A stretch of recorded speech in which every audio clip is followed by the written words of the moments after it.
अस्सलाम वालेकुम वरहमतुल्लाहि वबरकातुहू। नाउ जो लास्ट लेक्चर में हमारी जो बात हुई थी वो बात हुई थी हमारी, हम रिकॉम्बिनेंट डीएनए टेक्नोलॉजी को बनाने या रिकॉम्बिनेंट डीएनए टेक्नोलॉजी करने के लिए कौन से टूल्स इस्तेमाल करते हैं। तो हमने कहा था कि हम किसका इस्तेमाल करें, तो हमने कहा था रेस्ट्रिक्शन एंजाइम का यूज़ करते हैं। फिर हमने कहा था कि पॉलीमरेज एंजाइम का यूज़ करते हैं। फिर हमने कहा था नाइगेस का करते हैं। वहाँ पर क्या चाहिए, वेक्टर चाहिए, और वहाँ पर क्या चाहिए, होस्ट यानी मेजबान खलिया चाहिए। याद आ रहा है। तो हमने कहा था कि जब हमको किसी रिकॉम्बिनेंट डीएनए टेक्नोलॉजी करना होता है तो हमको सबसे पहले ये डिसाइड करना होता है कि कौन सा डीएनए है जिसको हमको ट्रांसफर करना है। तो हम पहले वो डीएनए को आइसोलेट करेंगे, तो उसके लिए क्या करेंगे, रेस्ट्रिक्शन एंजाइम लेंगे। याद आ रहा है, हमने कहा था बाम H1, इको R1, याद आ रहा है। तो फिर हमने उसके नॉमेनक्लेचर की बात किए थे, कैसा उनका नाम रखा गया। तो हमने कहा था कि जो रेस्ट्रिक्शन एंजाइम है ये कहाँ से मिले, ये बैक्टीरिया से मिले। जो बैक्टीरिया जिसके ऊपर वायरस अटैक करता था, जिसको बैक्टीरियोफाजिस वायरस कहते हैं, याद है, वो पूरा हम लोगों ने देखे थे। सो हमने कहा था कि इकोलाई बैक्टीरियोफाज था जो 1963 में दो एंजाइम आइडेंटिफाई हुए थे। फिर हमने उनके नाम की बात की थी, तो हमने कहा कि पहला लफ्ज जो होता है, पहला वर्ड जो होता है H कैपिटल होता है, उसके बाद के जो दो वर्ड होते हैं वो स्मॉल होते हैं, है ना। फिर उसके बाद हमने कहा कि वो स्ट्रेन नंबर होता है, कौन सी स्ट्रेन है, S है, D है। और उसके बाद उनका आइडेंटिफिकेशन नंबर होता है कि वो कब आइडेंटिफाइड है, फर्स्ट वे, सेकंड वे, थर्ड वे। फिर उसके बाद हमने कहा था कि जो रेस्ट्रिक्शन एंजाइम होती है उसके लिए क्या चाहिए, सीक्वेंस चाहिए, रिकॉग्निशन सीक्वेंस चाहिए। और उस रिकॉग्निशन सीक्वेंस में जाके वो क्या करते हैं, कट करते हैं। फिर हमने कहा कि जहाँ रिकॉग्निशन सीक्वेंस होती है, वो जो सीक्वेंस होती है वो पैलिंड्रोमिक सीक्वेंस होती है। आप दोनों भी साइड से उसको पढ़ेंगे तो वो सेम रहेगी। ये हमारी सारी बातें हुई थी। फिर हमने उसके बाद ही कहा था कि जो हमारा डिजायर्ड डीएनए है, जिस डीएनए को हमको होस्ट में ट्रांसफर करना है, तो वो डीएनए हम आइसोलेट करेंगे। तो हमने क्या था कि जब हम ब्रेक डाउन करेंगे तो उससे उसके बाद क्या करेंगे, उसका सेपरेशन, सेग्रीगेशन करेंगे। किसकी मदद से करेंगे, इलेक्ट्रोफोरेसिस टेक्निक, जिसमें हमने कहा था कि डीएनए के फ्रैगमेंट को सेपरेट करने के लिए हम क्या इस्तेमाल करते हैं, इलेक्ट्रिक करंट का। इसलिए हमने उसका नाम क्या रखा था, इलेक्ट्रोफोरेसिस। याद आ रहा है ना। वहां तक हमारी बात हुई थी, ठीक है, कि हमने कहा कि हम एगारोस जेल लेते हैं, उस एगारोस जेल के अंदर हम डीएनए ऐड करते हैं, और वो डीएनए आगे आगे बढ़ेगा, अपने साइज के हिसाब से जाके वो सेपरेट हो जाएगा। यहां तक हमारी बात हुई थी।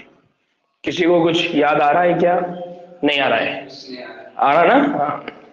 ठीक ना। अब उससे आगे बात कर रहे हैं हम क्या, कि जब हम ये इलेक्ट्रोफोरेसिस का टेक्निक अंजाम दे देते हैं तो क्या होता है कि जो डीएनए के फ्रैगमेंट्स हैं जिनको हमने अलहदा कर दिया, क्या होता है, जब इस डीएनए को हम क्या करते हैं, अब अलहदा कर रहे हैं, तो अलहदा करने के लिए हमने क्या किया, उनको जेल के अंदर रन किया। अब जब जेल आप निकालेंगे तो ये जेल जो रहेगा ये तो ट्रांसपेरेंट रहेगा। तो ये जो जेल रहेगा ये ट्रांसपेरेंट रहेगा। अब इसमें हमारा डीएनए फ्रैगमेंट हमको कैसा मालूम पड़ेगा कि ये पूरे जेल के अंदर किस जगह पर है।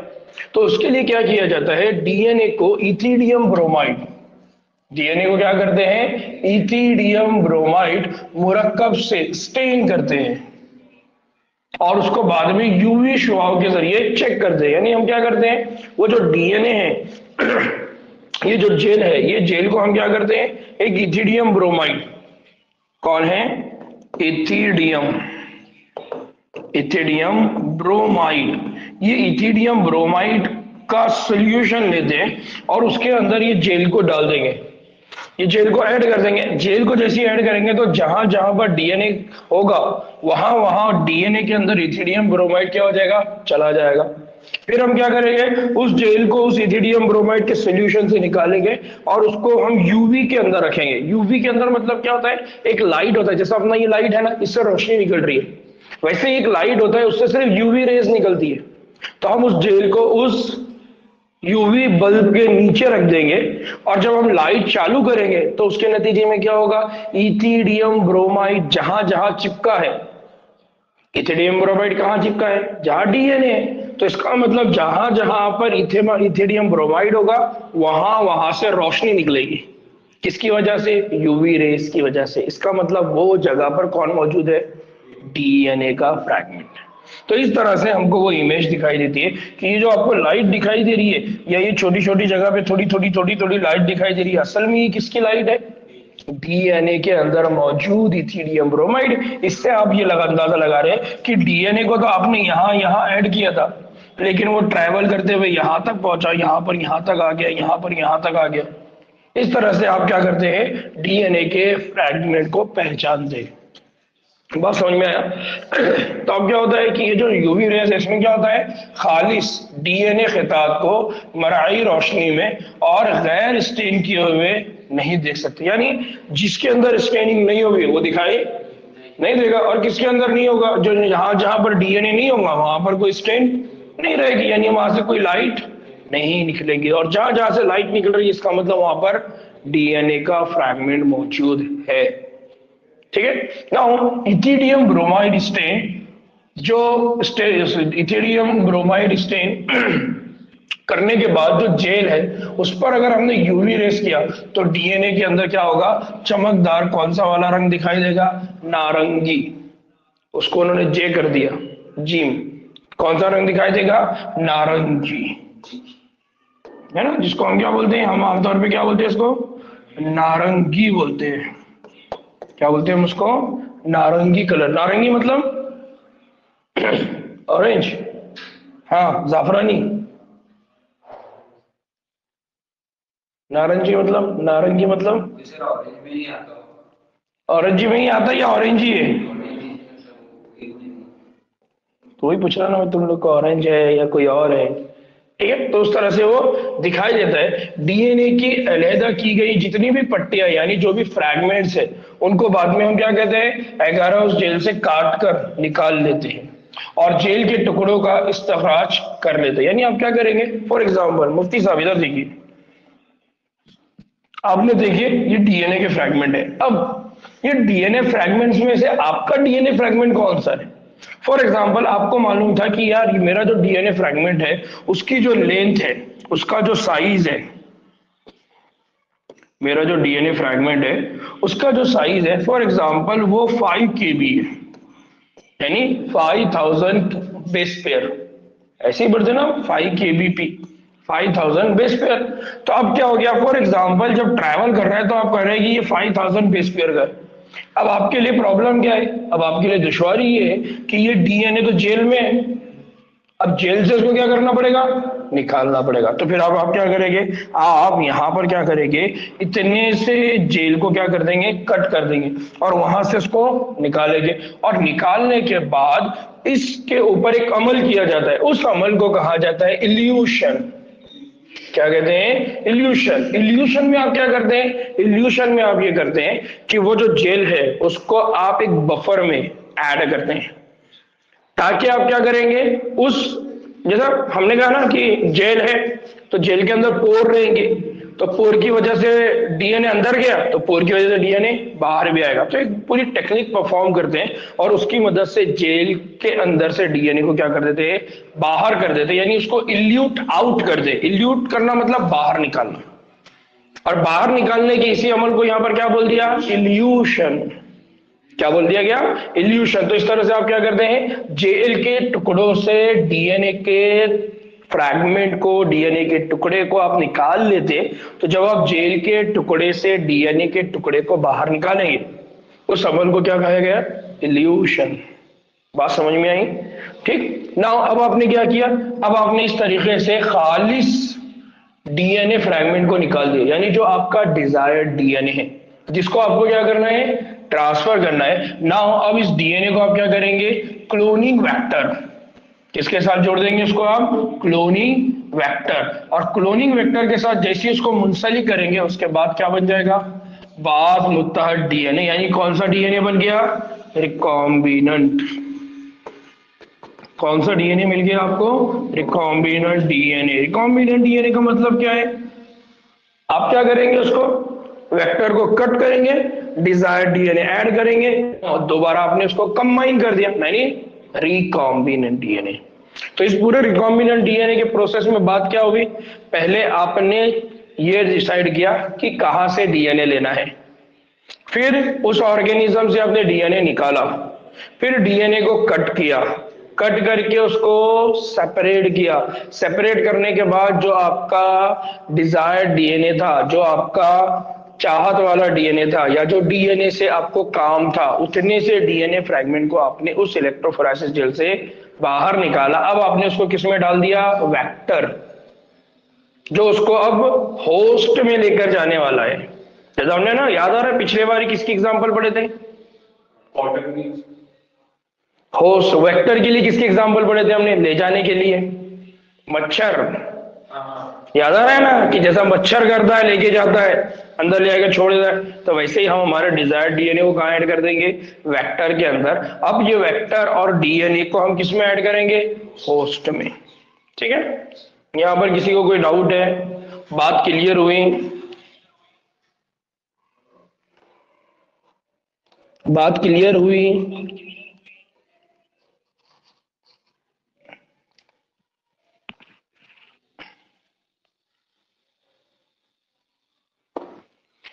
ठीक। नाउ अब उसके बाद हम बात कर रहे हैं कि क्लोनिंग वेक्टर है ना, आपने डीएनए आइसोलेट कर दिया, क्लोनिंग वेक्टर में डाल दिए, तो अब क्लोनिंग वेक्टर क्या होता है? क्लोनिंग वेक्टर क्या होता है? नाउ हम जानते हैं कि प्लाज्मिड डीएनए और बैक्टीरियोफाज, ये बैक्टीरियाई खलीए में क्रोमोसोमल डीएनए के कंट्रोल के बगैर रेप्लिकेट करने की सलाहियत रखते हैं। याद आ रहा है हमने जब प्लाज्मिड की डेफिनेशन पढ़े थे, तो प्लाज्मिड के मामले में हमने यही पढ़ा था कि ये क्या होता है? ये क्या होता है? एक्स्ट्रा, याद आ रहा है, एक्स्ट्रा क्रोमोसोमल, याद आ रहा है, डबल स्ट्रैंडेड और सेल्फ रेप्लिकेटिंग। याद आ रहा है ना, हमने डेफिनेशन पढ़े थे। यानी इसको अपने रेप्लिकेशन के लिए, अपने नंबर बढ़ाने के लिए डीएनए के ऊपर डिपेंड होने की जरूरत है क्या? होस्ट डीएनए पे डिपेंड क्या? नहीं।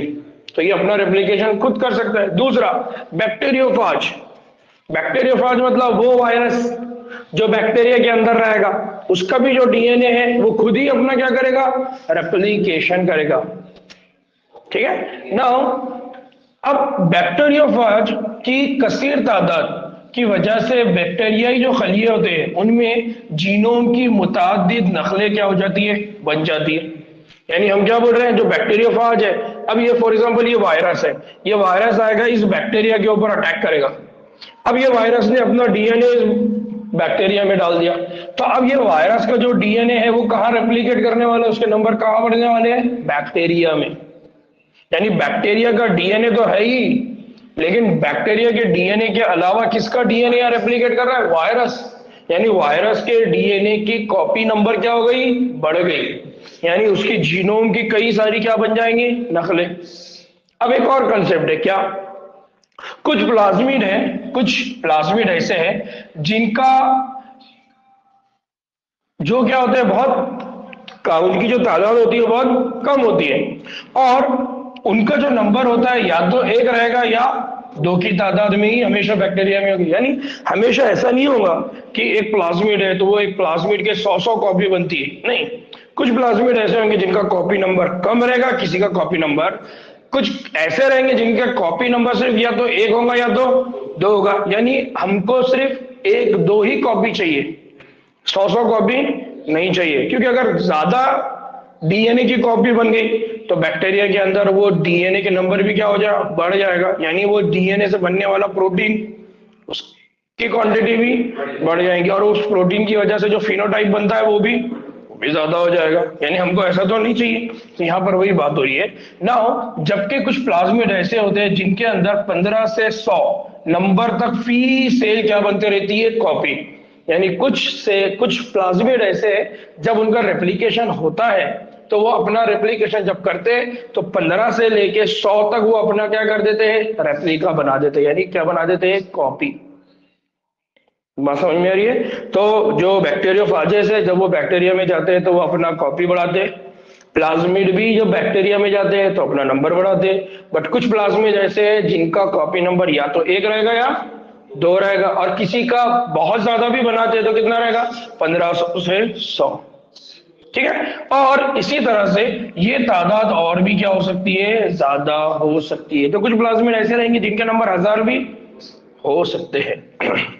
अब बहुत इंपॉर्टेंट है, अगर हम गैर खराबतदार डीएनए के खतात को, यानी टुकड़ों को बैक्टीरियोफेज के अंदर या प्लाज्मिड डीएनए से अगर क्या कर दे, मुंसलिक कर दे, तो क्या होगा, इनकी तादाद में भी क्या होगा, इजाफा होगा। यानी इनकी तादाद को भी बैक्टीरियोफेज और प्लाज्मिड की तादाद के हम क्या कर सकते हैं, मसावी। यानी अगर एक प्लाज्मिड की कॉपी अगर एक हो रही है तो हमारा डिजायर्ड डीएनए उसकी भी कॉपी एक होगी। अगर प्लाज्मिड 100 कर रहा है तो हमारे डिजायर्ड डीएनए की भी 100 होगी। अगर बैक्टीरियोफेज 1000 कर सकता है तो हमारा डीएनए अगर हमने उसमें डाल दिए तो हमारे डीएनए की भी 1000 कॉपी हो जाएगी। ये साइंटिस्ट को बात समझ में आई, ठीक है ना। मौजूदा दौर में इस्तेमाल किए जा रहे हैं जो भी वेक्टर्स है इस तरह तैयार किए जाते हैं कि वो आसानी से बैरूनी डीएनए से क्या हो सके, मुंसलिक। बैरूनी डीएनए मतलब कौन हो गया,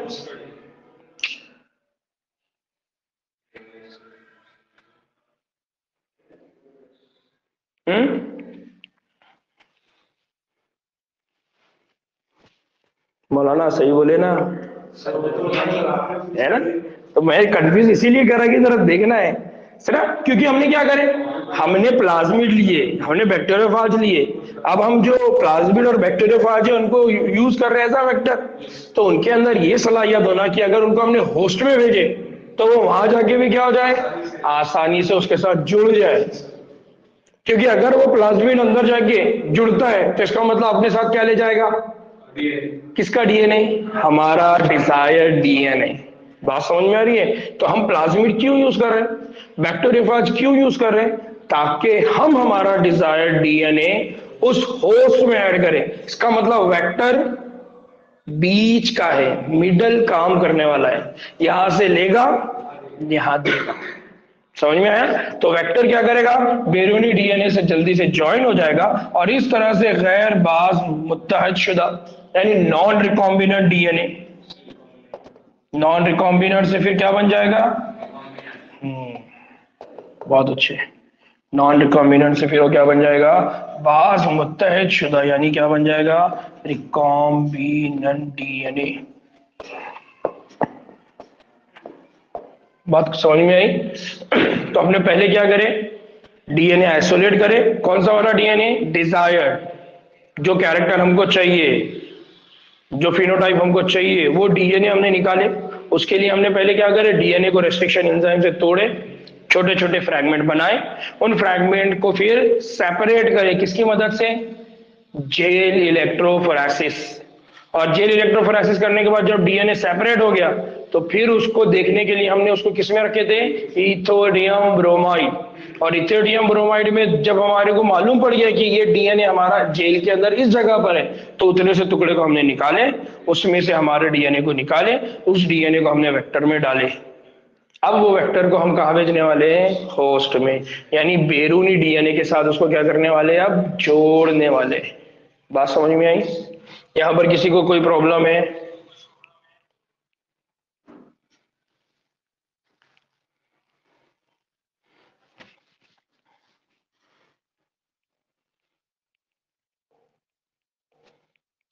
किसी को कोई प्रॉब्लम है, साजिदा, फातिमा, बात समझ में आ रही है ना। अब अगर आपको कोई वेक्टर यूज करना है, क्योंकि वेक्टर तो बहुत सारे रहेंगे, ठीक है, तो अब आपको वेक्टर यूज करना है, मतलब आप ये चाहते हैं कि आपका डिजायर्ड डीएनए होस्ट में ट्रांसफर हो, ठीक है, तो अब आप वेक्टर यूज करेंगे। अब सवाल ये है कि वेक्टर तो बहुत सारे हैं, तो वेक्टर के पास ऐसी कौन सी खास बात होना चाहिए जिसको हम यूज करेंगे, ठीक है। तो सबसे पहले बात कि जो वेक्टर है उनके अंदर मंदरजा झैल खुसूसियात यानी उनके अंदर ये कैरेक्टरिस्टिक्स होनी चाहिए। कौन कौन सी कैरेक्टरिस्टिक्स होनी चाहिए, सबसे पहली कैरेक्टरिस्टिक्स किसी भी वेक्टर के अंदर वो है रेप्लिकेशन की इब्तिदा, या उसके अंदर होना चाहिए ओरिजिन ऑफ रेप्लिकेशन, उसको बोला जाता है ओरी सीक्वेंस। क्या होना चाहिए उसके पास, ओरी सीक्वेंस, यानी कहां से शुरुआत करना है इस सीक्वेंस उसके पास होना चाहिए। तो हमने कहा था ना कि डीएनए का रेप्लिकेशन होता है, तो डीएनए का रेप्लिकेशन कहां से होगा, तो हमने कहा कि वहां से होगा जहां पर आके कौन बाइंड होगा, डीएनए पॉलीमरेज एंजाइम। लेकिन सवाल ये है कि डीएनए पॉलीमरेज कहां आके बाइंड होगा, तो डीएनए पॉलीमरेज को वहां पर गाइड किया जाएगा, कि भाई यहां से तुमने रेप्लिकेशन की क्या करना है, शुरुआत करना है। तो सेम प्लाज्मिड के पास भी उस तरह की ओरी सीक्वेंस होना चाहिए जहां से डीएनए पॉलीमरेज को मालूम पड़े कि यहां से रेप्लिकेशन की क्या करना है, शुरुआत। तो इसका मतलब यह है कि वेक्टर के पास उसकी अपनी क्या होना चाहिए, ओरी सीक्वेंस। अगर उसके पास ओरी सीक्वेंस है यानी रेप्लिकेशन ओरिजिन सीक्वेंस है तो वो बेस्ट वेक्टर है ना। बात को समझो, ये वो तवातुर है। तवातुर मतलब यहां पर हम तवातुर का मीनिंग इंग्लिश में क्या लेते हैं, सीक्वेंस। सीक्वेंस मतलब डीएनए आरएनए की सीक्वेंस का मतलब है, डीएनए आरएनए की sequence, adenine thymine guanine cytosine, ये तरतीब इस सीक्वेंस की, इस तवातुर की बात कर रहे हैं हम ना। जहां से रेप्लिकेशन की क्या होती है, इब्तिदा होती है।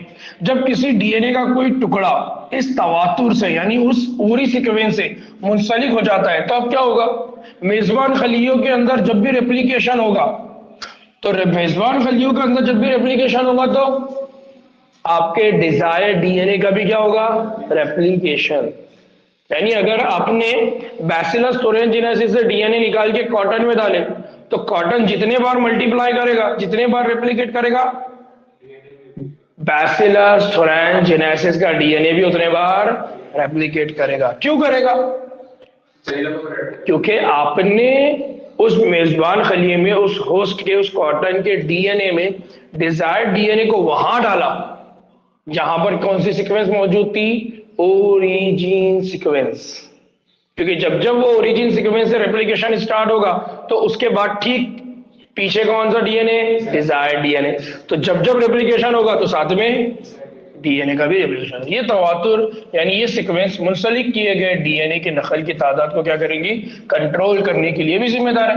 यानी ऐसा तो नहीं होगा कि बस डीएनए पॉलीमरेज रेप्लिकेट रेप्लिकेट करता जा रहा है, नतीजे में क्या हो जाएगा, नंबर बहुत सारे हो जाएंगे। इसका मतलब यह है कि ओरिजिन सीक्वेंस डिसाइड करेंगे कि कितने नंबर बनेंगे, कितने नंबर नहीं बनेंगे, यानी कब प्रोसेस होगा, कब नहीं होगा। यानी डीएनए के रेप्लिकेशन हम पढ़े प्लाज्मिड, कुछ प्लाज्मिड सिर्फ 2 बार रेप्लिकेट करेंगे, कुछ 15 बार भी कर सकते, कुछ 100 बार भी कर सकते हैं।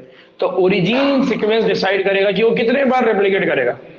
बात क्लियर हुई नाउ। लिहाजा अगर कोई शख्स किसी हदफी यानी टारगेट, जो हमारा डिजायर्ड डीएनए, उसकी बहुत ज्यादा कॉपी हासिल करना चाहता है तो क्या करे, उसको ऐसा वेक्टर यूज करना पड़ेगा जिसके पास जो ओरिजिन है बहुत ज्यादा कॉपियां बनाने में क्या हो, माविन हो, मददगार हो।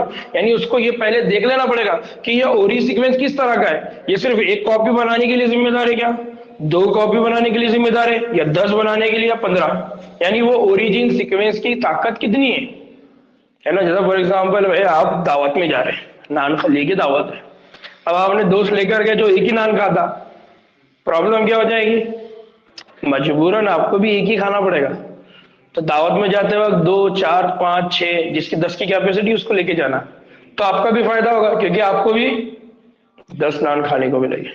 बात समझ में आ रही है। तो वैसे ही ओरिजिन सीक्वेंस का मामला है कि वेक्टर ऐसा चूज करना है जिसके ओरिजिन सीक्वेंस की ये काबिलियत है कि वो ज्यादा से ज्यादा कॉपी नंबर बना सकता है। और कहीं पर आपको लग रहा है कि नहीं मेरे को कॉपी नंबर 1 या 2 चाहिए, तो आप ऐसा ओरिजिन सीक्वेंस वाला वेक्टर यूज करें जिसकी कैपेसिटी यही हो, उसके अंदर सलाहियत ये हो कि वो या तो 1 बनाए या तो 2 कॉपी नंबर बनाए। ठीक है, तो कोई भी वेक्टर उसकी पहली खुसूसियत क्या है, रेप्लिकेशन की इब्तिदा या ओरिजिन ऑफ रेप्लिकेशन। ठीक है ना। दूसरा जो सबसे इंपॉर्टेंट, काबिल इंतखाब निशान दहिंदा यानी सिलेक्टेबल मार्कर। सिलेक्टेबल मार्कर मतलब क्या होता है, मार्कर मतलब क्या होता है, मालूम करने के लिए निशान। हाँ, निशान, किसी चीज को मालूम कर। जैसे आपको अगर आपको मुंबई जाना है ना, तो मुंबई अगर आपको जाना है तो आपको मालूम है कि मैं पहले औरंगाबाद से ट्रेन पकड़ूंगा, बीच में मनमाड़ आएगा, मनमाड़ के बाद नासिक आएगा और नासिक के बाद मैं मुंबई पहुंच जाऊंगा। तो मनमाड़ और नासिक क्या है, मार्कर है, यानी आपका काम हो रहा है, आपका सफर चालू है।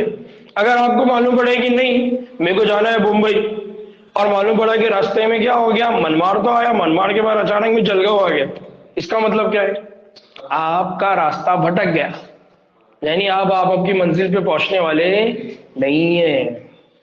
क्योंकि आपको मार्कर जो मिला वो उससे आपने समझ लिया कि जो रास्ता मैंने चुना था वो रास्ता गलत है। तो निशान, मार्क, जैसे हमारा चौक है, तो आप जब भी आते तो आप सिटी चौक बोल के आते हैं। गलती से अगर आपने बोल दिया क्रांति चौक, तो आप कभी भी अक्षर एकेडमी में नहीं आ सकते। क्यों? क्योंकि आपका रास्ता बदल है। तो मार्कर जो होता है वो इस बात की जमानत है कि काम हो गया। बात समझ में नहीं? आप सही जगह पर पहुंच गए। सेम हमारा डीएनए सही जगह पर पहुंचा या नहीं पहुंचा, ये कैसे मालूम करेंगे? तो उसके लिए हम किसका इस्तेमाल करते हैं? Selectable marker. बात समझ में आ रही है? यानी होस्ट में हमने डीएनए डाला, वो गया या नहीं गया, कैसे मालूम करेंगे? तो उसके लिए हम किसका इस्तेमाल करते हैं? Selectable marker. नाउ अब जो ओरिजिन है, उस ओरिजिन के साथ वेक्टर को काबिल इंतखाब यानी सेलेक्ट करने के काबिल अगर बनाना है तो हमको क्या करना होता है? काबिल इंतखाब, उसके अंदर क्या होना चाहिए? मार्कर होना चाहिए। जो हमको क्या बताए? जो हमको नॉन ट्रांसफॉर्म की शनाख्त करके उन्हें हटाने में क्या करें? मदद करें। और जो ट्रांसफॉर्म हो गई उनको क्या कर सके? मुंतखब करके उनको नमू देने में मदद करें। नॉन ट्रांसफॉर्म मतलब नॉन ट्रांसफॉर्म और ट्रांसफॉर्म, जिस वो होस्ट जिसके अंदर डीएनए नहीं गया वो हो गई नॉन ट्रांसफॉर्म। और ट्रांसफॉर्म मतलब जिसमें हमारा डिजायर्ड डीएनए चला गया, वो कौन सी कॉलोनी हो जाएगी? ट्रांसफॉर्म। तो अब हमको दोनों को अलग करना पड़ेगा। मतलब 100 आपके पास कॉलोनीज है तो सारी की सारी हो जाएगी क्या? सारों के अंदर डीएनए चला जाएगा क्या? नहीं, हो सकता है कि 10 में जाए, हो सकता है कि 90 में चले जाए, है ना? तो यहां पर क्या रहेंगी? प्रोबेबिलिटी। आप फिक्स नहीं बोल सकते कि मैंने 100 लिया तो 100 के अंदर क्या होगा? डीएनए चला जाएगा, ऐसा पॉसिबल नहीं हो सकता। इसलिए हम क्या करते हैं? यहां पर मार्कर का इस्तेमाल करते हैं। नाउ अब जो तब्दील शुदा है या जो ट्रांसफॉर्म है, एक ऐसा अमल है जिसके जरिए हम क्या करते हैं? डीएनए के एक खिते को यानी हमारे डीएनए डिजायर्ड डीएनए को, फ्रैगमेंट को मेजबान खलियों के अंदर क्या करते हैं? दाखिल करते हैं। हम आगे चल के ये जो ट्रांसफॉर्मेशन का प्रोसेस है, ये ट्रांसफॉर्मेशन के प्रोसेस को पढ़ेंगे। अच्छा, इससे पहले भी हमने ये ट्रांसफॉर्मेशन का प्रोसेस पढ़ा हुआ है, प्रिंसिपल ऑफ ट्रांसफॉर्मेशन, तब्दीली के उसूल। याद आ रहा है क्या? किसका एक्सपेरिमेंट था? किसी को याद है क्या किसका एक्सपेरिमेंट था? एक एक्सपेरिमेंट पढ़े थे हम लोगों ने।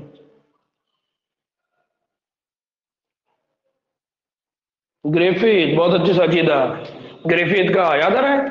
बैक्टीरिया, वायरस, चूहा, माऊ, याद आ रहा है ना? उसके अंदर डाले थे, जिंदा था, मर गया था, याद आ रहा है ना?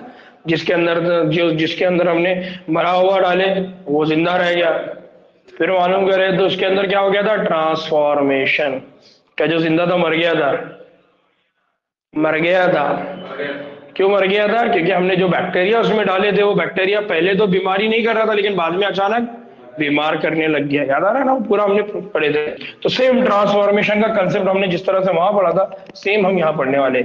आमतौर से अब जो हम मार्कर यूज करते हैं वो कौन से हैं?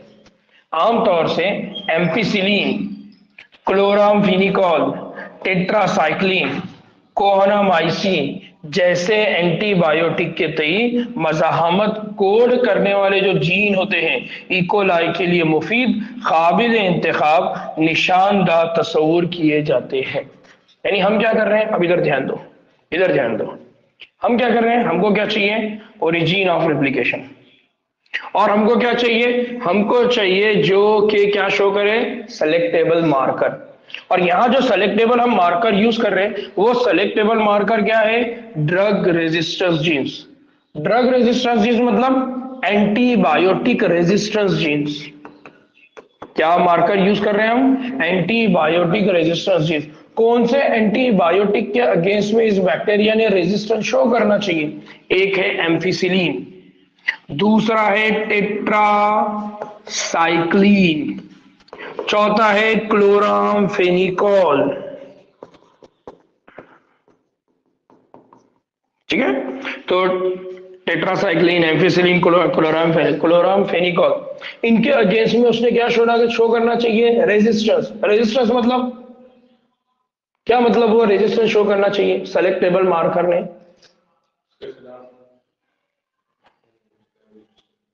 अगर किसी खलिए के अंदर हमने हमारा डिजायर्ड डीएनए डाल दिया और उस डिजायर्ड डीएनए को डालने के लिए हमने अगर वेक्टर का इस्तेमाल किया, तो उस वेक्टर के पास ये सलाहियत होना चाहिए कि उस मेजबान खलिए को वो इस काबिल बना दे कि अगर उसके अगेंस्ट में हमने एंटीबायोटिक यूज किए तो वो जिंदा रह जाए। अगर वो मर गया तो हमारे काम का रहेगा क्या? नहीं रहेगा। और अगर वो जिंदा रह गया तो इसका मतलब ये है कि उसके अंदर ट्रांसफॉर्मेशन हुआ। अगर ट्रांसफॉर्मेशन नहीं होता तो वो जिंदा रहता क्या? नहीं। यानी अगर वो जिंदा है इसका मतलब ये है कि उसके अंदर ट्रांसफॉर्मेशन हुआ, यानी हमारा डिजायर्ड डीएनए उसके डीएनए के अंदर चला गया। बात समझ में आ रही है? अभी जितने भी लेक्चर हमने पढ़े उनमें और इसमें बड़ा फर्क सिर्फ इतना है कि यहाँ पर दिमाग की बत्ती को चालू रखना पड़ेगा, वहां पर दिमाग की बत्ती गुल भी हुई थी, प्रॉब्लम नहीं थी। लेकिन बायोटेक्नोलॉजी अगर समझना है तो दिमाग की बत्ती चालू रहना चाहिए। हम क्या कर रहे हैं, क्यों कर रहे हैं, क्या होने वाला है। बात समझ में आ रही है? हमको ट्रांसफॉर्म कॉलोनी किस बेसिस पे हम बोल रहे हैं? मार्कर की बेसिस पे। कौन है यहाँ मार्कर? Antibiotic resistance gene. वो जीन अगर किसी बैक्टीरिया में जाते हैं तो उस बैक्टीरिया को वो ये ताकत देते हैं कि वो किसी भी ड्रग के अगेंस्ट में जिंदा रहेगा। इसका मतलब ये है कि अगर वो उस बैक्टीरिया के उस होस्ट के बॉडी में यानी सेल में अगर चला गया और वो जिंदा है, इसका मतलब उसका क्या हुआ? ट्रांसफॉर्मेशन हुआ।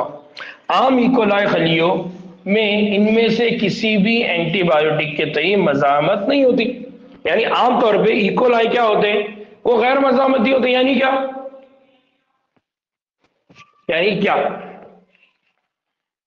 गैर मजामती होते हैं। आमतौर पे जो इकोलाई होते हैं वो गैर मजामती होते हैं, रोकते नहीं। मतलब अगर आपने उसको एम्पिसिलिन दिए तो वो क्या होगा? मर जाएगा या जिंदा रहेगा? एम्पिसिलिन एंटीबायोटिक अगर दिए तो वो जिंदा रहेगा या मर जाएगा? मर जाएगा। क्यों मर जाएगा?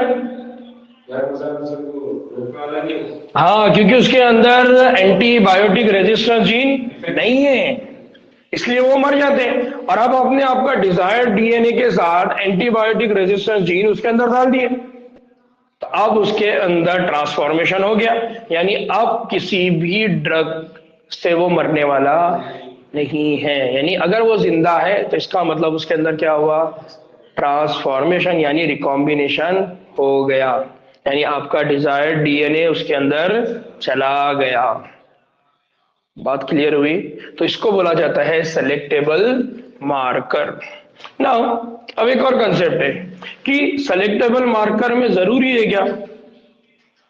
सेलेक्टेबल मार्कर के अंदर है ना, सेलेक्टेबल मार्कर बस एक ही टाइप का हो? नहीं, सेलेक्टेबल मार्कर बहुत सारे अलग अलग टाइप के रहेंगे। यहां पर हमने सिर्फ एक टाइप देखा, क्या?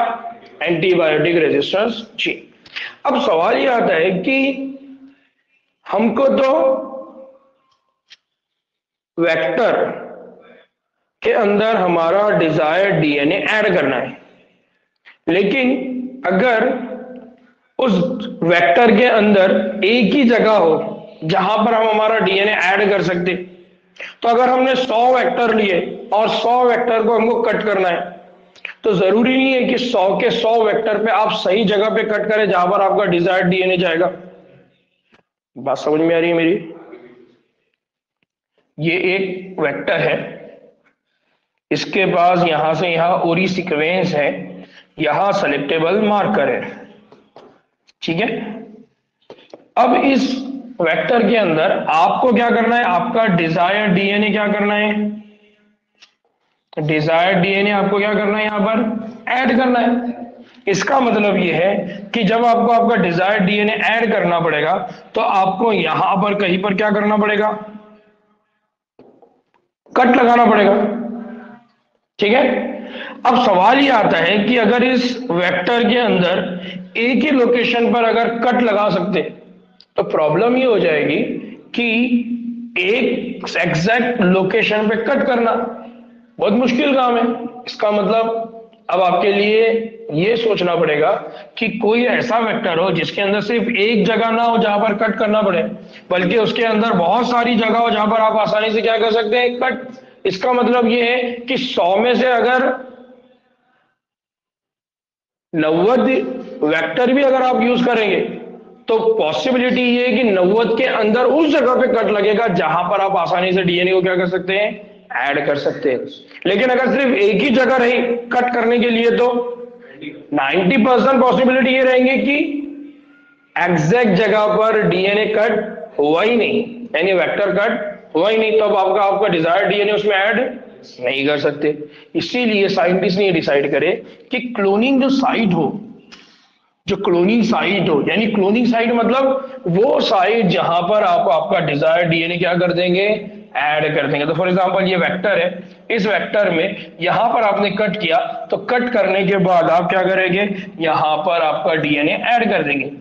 लेकिन आपको ये मालूम हो कि ये डिजायर्ड साइट कहां पर है, इसी साइट को क्या बोला जाता है, क्लोनिंग साइट। यहां पर आप आपका डिजायर्ड डीएनए क्या करने वाले, ऐड करने वाले। तो गैर खराबतदार डीएनए को मुंसलिक करने के लिए आमतौर से बरूए कार लाने वाले जो बंदिश एंजाइम है, बंदिश एंजाइम मतलब कौन से एंजाइम, रेस्ट्रिक्शन एंडो न्यूक्लियस। कौन है वो, रेस्ट्रिक्शन एंडो न्यूक्लियस एंजाइम। इनके लिए वेक्टर में चंद या वाहिद शनाख्ती मुकाम होना चाहिए। या तो उनके अंदर चंद हो, यानी एक से ज्यादा हो, या फिर एक हो लेकिन वो मालूम हो। अगर नहीं मालूम रहेगा तो कट नहीं लगेगा। वेक्टर के अंदर एक से ज्यादा शनाख्ती मुकाम होने की वजह से इसके कई खिताब क्या हो सकते हैं, बन जाते हैं, जो जीन क्लोनिंग को क्या कर देते हैं, पेचीदा। इसका मतलब यह है कि अगर वो एक से ज्यादा जगह पर अगर कट करेगा तो वो डीएनए के किस जगह पर ऐड करना है उसको क्या कर देगा, मुश्किल कर देगा। तो उसके पास ये होना चाहिए कि उसके अंदर या तो एक हो या कुछ हो, लेकिन उसके पास क्लोनिंग साइट होना जरूरी है। ना हो गैर खराबतदार डीएनए का इंसलाक यानी लाइगेशन, याद आ रहा है, लाइगेशन करने का काम कौन करता है, कौन सा एंजाइम करता है, लाइगेशन करने का काम, जोड़ने का काम, लाइगेज। बहुत सही साजिदा, कौन सा एंजाइम करता है, डीएनए लाइगेज। याद आ रहा है, तो डीएनए लाइगेज क्या करेगा, लाइगेट कर देगा। और इन दोनों एंटीबायोटिक मज़ाहम जीन में से किसी एक में भी मौजूद बंदिशी मकाम पर किया जा सकता है, यानी कहीं पर भी हो उस जगह पर आप रेस्ट्रिक्शन एंडोन्यूक्लियस एंजाइम पर कट कर सकते हैं और वहां पर आपका डिजायर्ड डीएनए क्या कर सकते हैं, दाखिल कर सकते हैं, इंसर्ट कर सकते हैं या जोड़ सकते हैं। ना अब थोड़ी देर के लिए यहां पर देखो, यहां पर एक वेक्टर मैंने यहां ऐड किया हुआ है।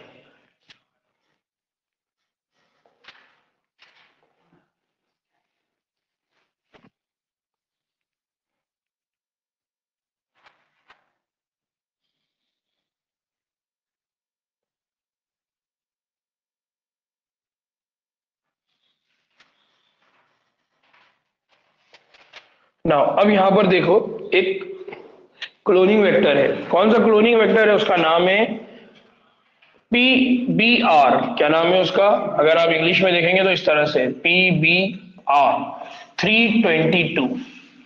क्या नाम है उसका, PBR 322। अब इस इकोला वेक्टर को अगर आप देखेंगे तो ये कौन है, ओरी सीक्वेंस, यानी यहां से क्या स्टार्ट होने वाला है, रेप्लिकेशन। यहां से क्या स्टार्ट होने वाला है, रेप्लिकेशन।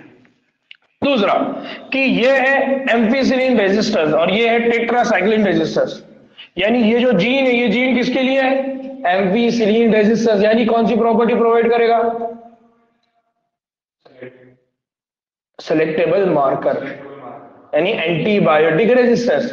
ठीक है, यहां पर अब ये जो एम्फिसिलिन रेजिस्टेंस है, इसके अंदर ये एंजाइम है, ये रेस्ट्रिक्शन एंजाइम है।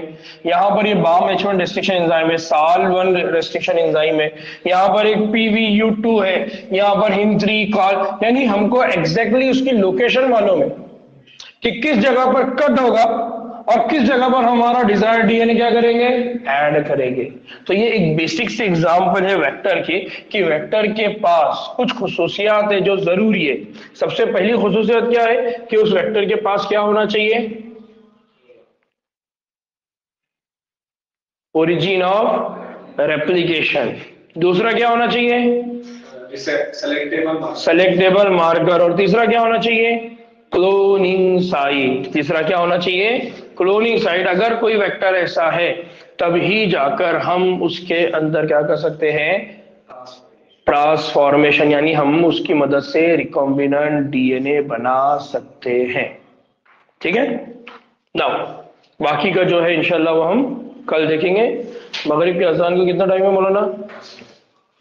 ठीक, चलिए। अस्सलाम वालेकुम रहमतुल्लाहि व बरकातहू।